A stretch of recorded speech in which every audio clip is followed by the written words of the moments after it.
అందరికీ నమస్కారం అండి. Welcome to our channel. మనతో పాటు గెస్ట్గా ఉన్నారు షణ్ముఖ్ గారు. సార్ నమస్తే అండి. నమస్కారం అండి. సార్, కేటీఆర్ గారు మరి ప్రజెంట్ తెలంగాణ సీఎం అయినటువంటి రేవంత్ రెడ్డి గారిని ఉద్దేశించి రేవంత్ రెడ్డి ఒక చిల్లరగాడు అన్నట్టుగా సంబోధించారు, వ్యాఖ్యలు చేశారు. ఆయన గురువు జేజం లాంటి రాష్ట్రం విడిచేలా చేస్తామని చెప్పారు. ఓవైపేమో ఈ రేసింగ్ కేసు, మరోవైపేమో ఫోన్ ట్యాపింగ్ కేసు. ఇవన్నీ చూస్తే ఇంకా బీఆర్ఎస్ పని అయిపోయింది అన్నట్టుగా ప్రజలైతే భావిస్తున్నారు. ఇది ఎంతవరకు కరెక్ట్? అసలు కరెక్ట్గా ఫోన్ ట్యాపింగ్ కేసు గురించి ఇప్పుడు వచ్చిందండి. రేవంత్ రెడ్డి ఒక చిల్లరగాడు, ఆయన గురువు జేజమ్మనే రాష్ట్రం ఇడిపించేసామన్నారు. ఎందుకు ఇడిపివు నువ్వు? అనైతికంగా ఒక రాజనీతి లేకోకుండా, ఒక రాజనీతిజ్ఞత పాటించుకోకుండా ఫోన్లో రహస్యాలని విని నువ్వు మళ్ళీ వాళ్ళని పిలిపించి రాజకీయాలు చేసి ఇప్పుడు చంద్రబాబు నాయుడు గారు ఏం మాట్లాడుతున్నారు, చంద్రబాబు నాయుడు గారు ఎవరితో కలుస్తున్నారు, ఇవన్నీ కనుక్కొని జగన్మోహన్ రెడ్డి గారికి ఇస్తే దాన్ని రాజనీతి అంటారా? అంటారా? మరి నువ్వు నీతులు చెప్తే చంద్రబాబు నాయుడు గారు తెలుసుకోవాలన్నా, నీ తండ్రి చెప్తే నీతులు చంద్రబాబు నాయుడు గారు తెలుసుకోవాలన్నా? ఈరోజు తెలంగాణలో తెలుగుదేశం పార్టీ తీసుకొచ్చినటువంటి సంస్కరణలు ఏంది? ఈరోజు తెలంగాణలో తెలుగుదేశం పార్టీ పోటీ పెట్టలేదు కాబట్టే మీ పరిస్థితి కాస్త కూస్తే ఇట్లుంది. పెట్టుంటే సార్, పెట్టుంటే పరిస్థితి ఇంకోలా ఉండేది. సీరియస్గా చంద్రబాబు నాయుడు గారు ఒక్క చూపు ఆంధ్రప్రదేశ్ వైపు చూసినట్టే గత ఎలక్షన్లో ఇటువైపు చూడమనండి ఒకసారి. తెలంగాణలో గెలిచే అవకాశం. ప్రొఫెసర్ తిరునగరి జోష్నా గారు, Telangana Telugu Desam party spokesperson Suryadevar Lata గారు కూడా మాట్లాడడం జరిగింది చాలా సందర్భాల్లో. ఏమని మాట్లాడారు? సార్ ఒక్కసారి తెలంగాణ వైపు కూడా చూడండి. తెలంగాణలో మీటింగ్ పెడితే గతంలో జరిగినప్పుడు 2 లక్షల మంది హాజరయ్యారు. ఇది తెలీదా ఎవరికి? తెలంగాణలో తెలుగుదేశం లేదన్న వాళ్ళకి అదొక హెచ్చరికలాగా ఆ రోజు వెళ్ళడం జరిగింది. మరి ఇప్పుడు ఆయన ఏమంటున్నాడు? కేటీఆర్ రేవంత్ రెడ్డి చిల్లరగాడు, ఆయన గురువు జేజమ్మని అంటున్నారు. మామూలుగా కేసీఆర్ గారు వాళ్ళ కుటుంబం ఏంటంటే పిటకథలు చెప్పేది ఎక్కువ. అంటే ఇంతకుముందు కేసీఆర్ గారు ఏం చెప్పేవాళ్ళంటే, మామూలుగా ఒక ఆయన ఏదో చనిపోతే ఆ చనిపోయిన ఆయన పరామర్శించడానికి ఒక ఆయన వెళ్తే ఏమీ జరిగి చనిపోయాడని చెప్పేసి పరామర్శ చేస్తే పాము గరిచి చనిపోయినాడని చెప్పేసి చెప్పారంట. చెప్తే పాము ఎక్కడ కరిచిందని అని అడిగితే కనుబొమ్మ పైన కరిసే, కనుబొమ్మ మీద కరిచింది పాము అని చెప్పారంట. ఊరి ఇంకా అంత కింద నుండింటే కన్ను పోయేది అని చెప్పేసి అన్నాడంట. ఇట్లా పెట్టకథలు అనమాట. ఆల్రెడీ ఒక వ్యక్తి పాము గరిచి చనిపోయాడు, ఇంకా కంటి మీద గరిస్తే ఏముంది, కనుబొమ్మ మీద గరిస్తే ఏముంది? అట్లా ఉంది కేసీఆర్ గారి 9 ఏళ్ళ పరిపాలన. నీ పార్టీ, నీకు ఒక రాష్ట్రం ఉంది, నువ్వు పరిపాలన చేయకోకుండా తగుదనమ్మా అంటూ అన్ని దానిలోకి ఏలు పెడతా, నేను దేశకీ నేత అని చెప్పేసి ఫోన్ ట్యాపింగ్ కేసులు అంటే ఫోన్లో చక్రాలు తిప్పినట్టు తిప్పినావు. ఇప్పుడే ఆ చక్రం కాస్త నీ మెడకే చుట్టుకుంది. చంద్రబాబు నాయుడు గారు అంటే ఆయన దార్శనికుడు, ఒక విజన్ ఉన్నటువంటి లీడర్ కాబట్టి ఇటువంటి అంటే ఏది పడితే అది మాట్లాడే వాళ్ళని పట్టించుకోడు ఆయన. ఈవెన్ జగన్మోహన్ రెడ్డి గారి ఎంత వ్యక్తిత్వ హననం చేశారండి ఆయన. చంద్రబాబు నాయుడు గారి యొక్క సతీమణిని అసెంబ్లీ సాక్షిగా చేస్తే ఆయన పట్టించుకోకుండా ఏడ్చాడే కానీ రివర్స్ ఎక్కడ ఒక మాట లేదు. మీరు గమనించారా? నిజంగా మీకు దమ్ము ధైర్యం ఉంటే ఇలా బిహేవ్ చేయండి సార్. మీరు నిజంగా రాజకీయ నాయకులు అయితే మీ ఇళ్లలో ఉండే ఆడోళ్ళను కూడా తిట్టినా కూడా ఒక మాట అనుకోకుండా రాజకీయంగా హుందాగా పోరాడాడు తప్పే ఎక్కడ మహిళల పైన అనుచిత వ్యాఖ్యలు చేయండి అని చెప్పేసి కార్యకర్తలకు కానీ సోషల్ మీడియా ఈరోజు ఏమంటున్నారు చంద్రబాబు నాయుడు గారు? సోషల్ మీడియాలో ఎవరు బూతులు పోస్టులు పెట్టినా, ఎవరు మహిళలను అసభ్యంగా మాట్లాడినా మావాడైనా సరే జైల్లో పెడతాను, ఉపేక్షించానని అన్నాడు. ఇది దమ్ము ధైర్యం అంటే, ఇది నాయకుడు అంటే. తప్ప చంద్రబాబు నాయుడు ఏం బలుపా, ఏం అహంకారమా, నన్ను జైల్లో పెడతావా, నువ్వేం పెద్ద పైనుంచి ఊడిపడిన వచ్చాడు ఏంది? చంద్రబాబు నాయుడు గారే జైల్లోకి వెళ్ళారు, నువ్వేం పైనుంచి ఊడిపడినావా? అంటే రాష్ట్ర విభజన జరిగిన తర్వాత కూడా చంద్రబాబు నాయుడు గారిని ఎందుకు కదిలిస్తున్నారు కేసీఆర్ గారు అసలు? ఇప్పుడు దీనికి ఒక పిట్టకథ రూపంలో చెప్తాం. మీరు ఇందాక అన్నారు బీఆర్ఎస్ పార్టీ ఉనికి ఉంటుందా, లేకపోతే చంద్రబాబు నాయుడు గారిని ఉద్దేశించి మాట్లాడినందుకు మనం కూడా వాళ్ళు పిట్టకథలు ఎక్కువ చెప్తారు కాబట్టి మనం కూడా వాళ్ళ రూట్లోనే వెళ్ళి వాళ్ళకి వివరించే ప్రయత్నం చేద్దాం.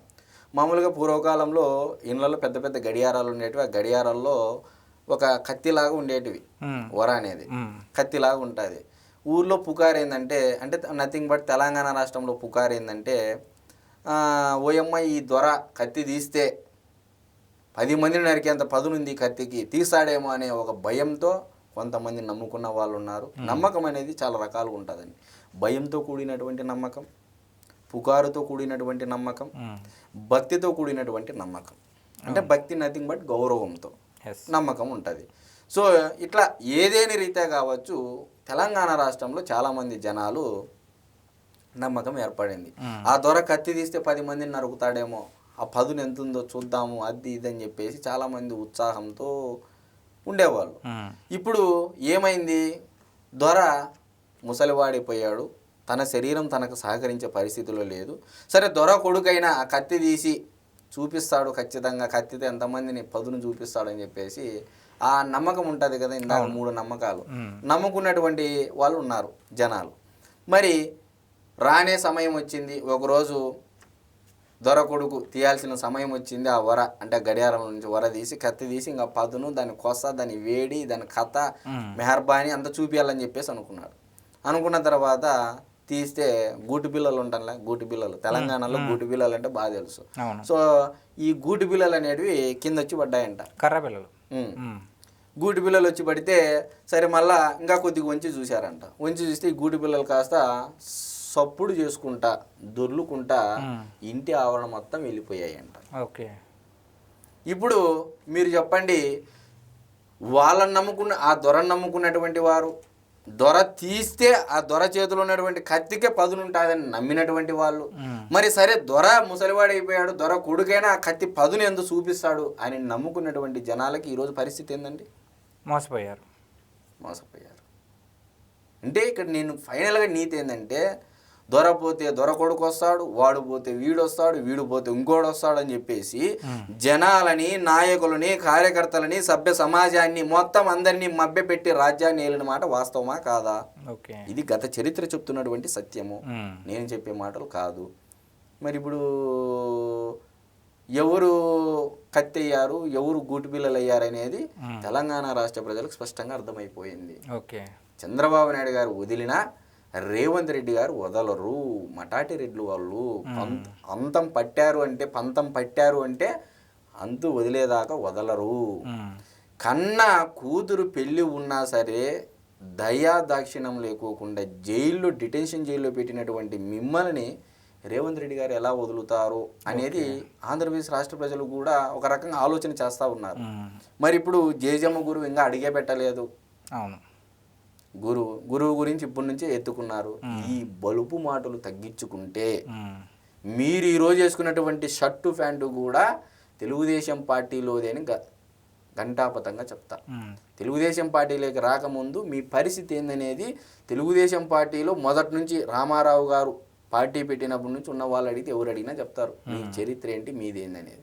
అంతేగాని ఏదో తగుదనమ్మా అంటూ లేస్తే చంద్రబాబు, తిన్నాక చంద్రబాబు, పడుకున్నాక చంద్రబాబు అంటే నవ్వులు పాలు కావడం తప్ప మీకు ఒరిగేది ఏమీ లేదు. ఒక నవ్వు 4 విధాలుగా చేయటం అనేది గతంలో పెద్దలు ఎందుకు చెప్పారో ఇది కేటీఆర్ గారిని చూస్తే నాకు స్పష్టంగా అర్థమయ్యింది.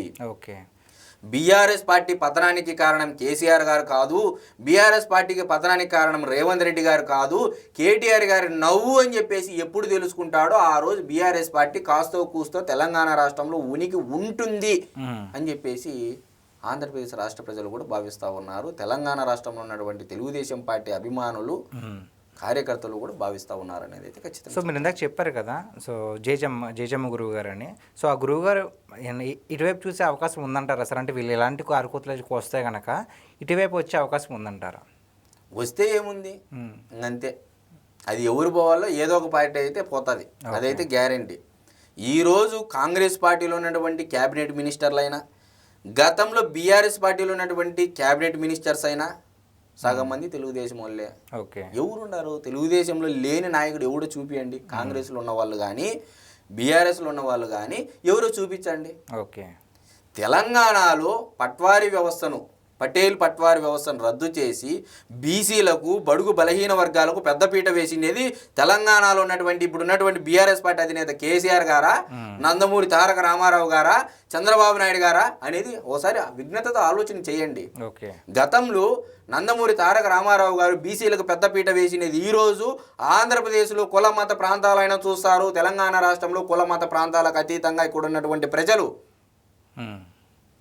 బీసీలు కానీ బడుగు బలహీన వర్గాల వారికి పెద్దపీట వేసినది ఎవరండి అని అడిగితే తెలుగుదేశం పార్టీ అని కంఠస్వరంతో తడుముకోకుండా చెప్పగలుగుతారని చెప్పేసి నేను చెప్తా ఉన్నా. ఓకే. ఇది తెలుసుకోకుండా ఉత్తర కుమార ప్రగల్భాలు పలికితే వీపు అనిందంట.